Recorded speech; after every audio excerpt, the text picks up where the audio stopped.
Well, Bungie released Season of the Splicer this week, and it follows on from a very successful Season of the Chosen, which had widespread praise from the Destiny community. So Season of the Splicer is the next step on the journey to the next major expansion, Witch Queen, currently expected in early 2022. So today, I'm going to go over my first impressions, plus some good things so far, and improvements I'd like to see in the future.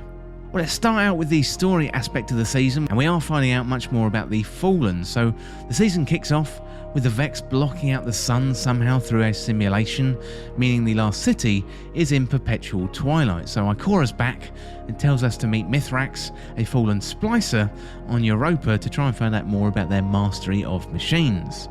So after meeting Mithrax and running through the Vex network for the first time, Ikora offers Mithrax and his group of Elixni under the banner of House Light safety on the outskirts of the last city. And Mithrax questions whether Ikora has the authority to do this, but gladly accepts the offer all the same.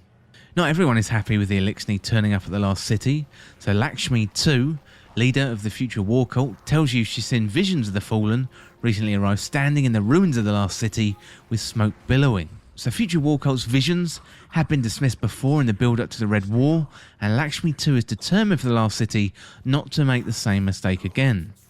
For the first time we've got Fallen in the last city, and it's clear that there's a fracture in the last city and hints and indications that trouble is brewing, stoked by the future war cult. You know, one great thing that Bungie's done this season is giving personality and depth to the Fallen, primarily through in-game mechanics, but also through lore cards on weapons and armor too, as they always have done. So over the past few weeks, the storytelling is much more apparent in the game, with cutscenes that go on for many minutes, acted out with the characters in the game right there in front of you. For example, we've got Mithrax coming to the edge of the city and having a conversation with Osiris and Lakshmi 2, and it's previously something that would only appear on a lore card or a blog post, and it's a welcome addition to see these in the game.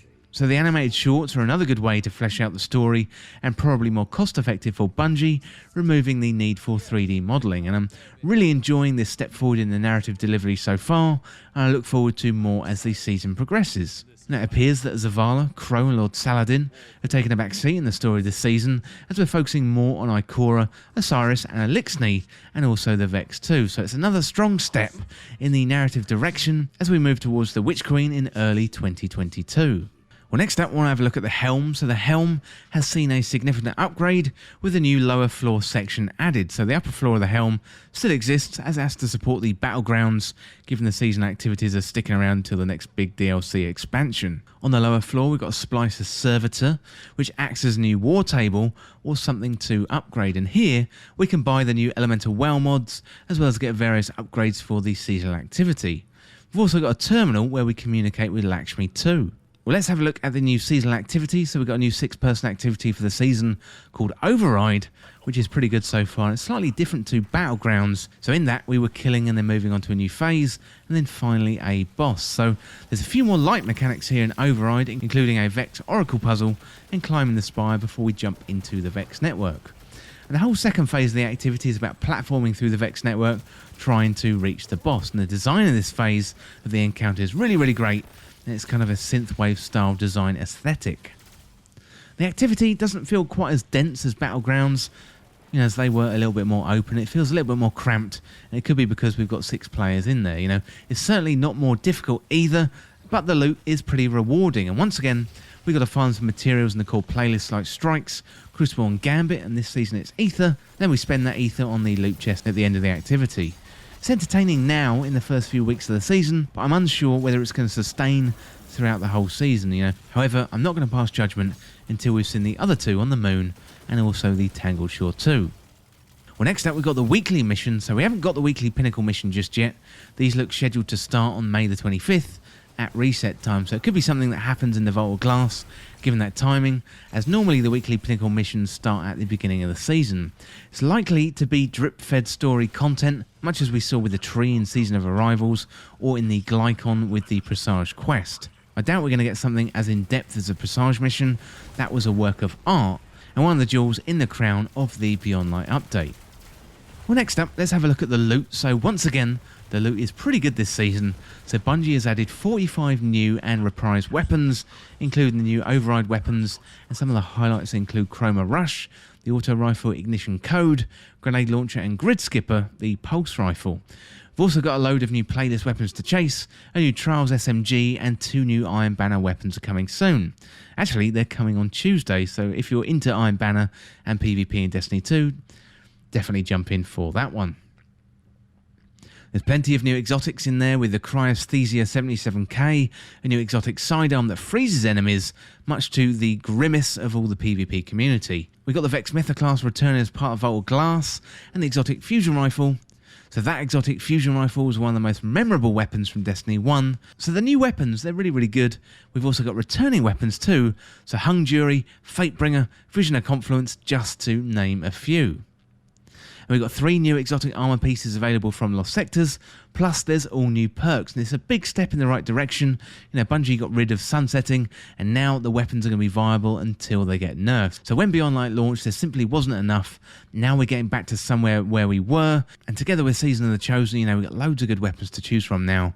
And we haven't got our hands on the raid weapons yet, and I really look forward to jumping back in to the Vault of Glass and getting as many of those as possible.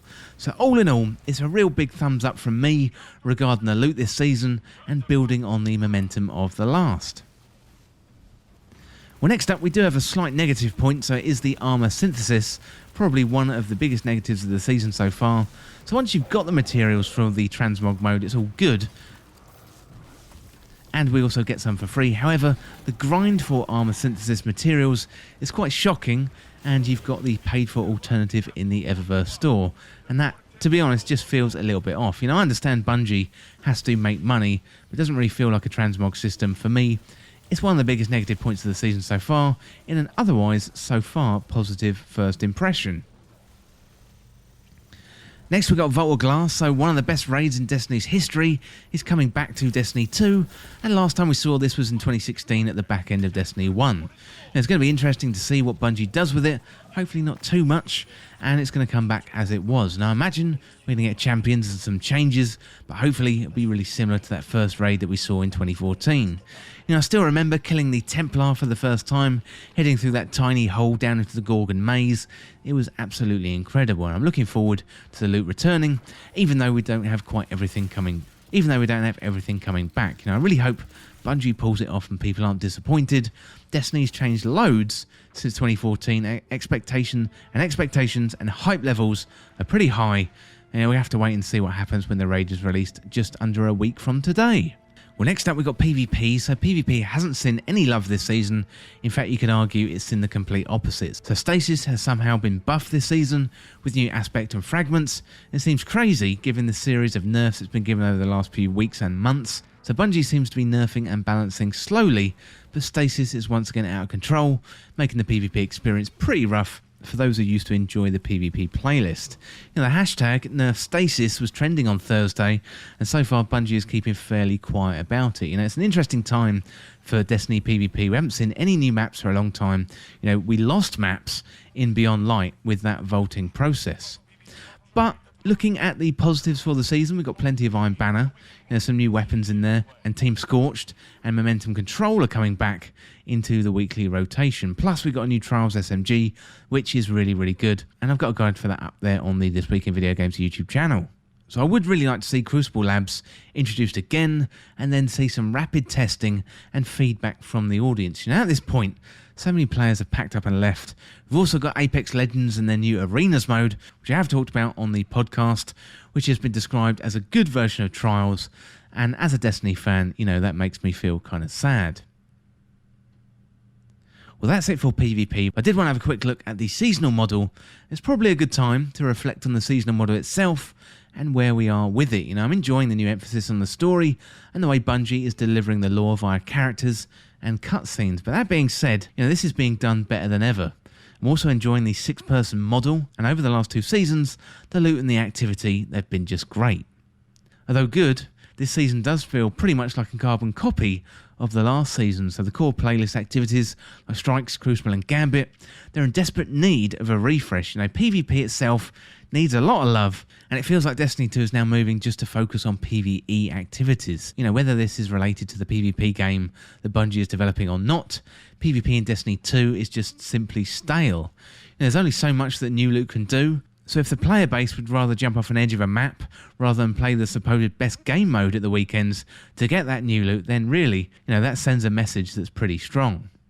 Eververse is another negative point. So there's so many good cosmetics in Eververse now, which could be chaseable as in-game rewards. Yes, there's plenty more bright dust in the game, and we can buy things using that. However, Eververse and its items are much more of an issue than they ever have been before. There's also talk of Vault Glass stuff going in there too later in the season, when they promised not to do this a few seasons ago, with the Iron Banner emote complaints. Well, let me know what you think of Season of the Splicer down there in the comments. And as always, thank you so much for watching. For more Destiny 2 content like this, hit that subscribe button down below and subscribe to This Week in Video Games. If you want to join the community, check out the Discord link in the description, or you can follow me on Twitter at TWIVG Podcast. If you enjoyed this video and found it useful, liking and sharing the video would really help me out. Otherwise, check out the other videos on the channel. Thanks again. See you soon.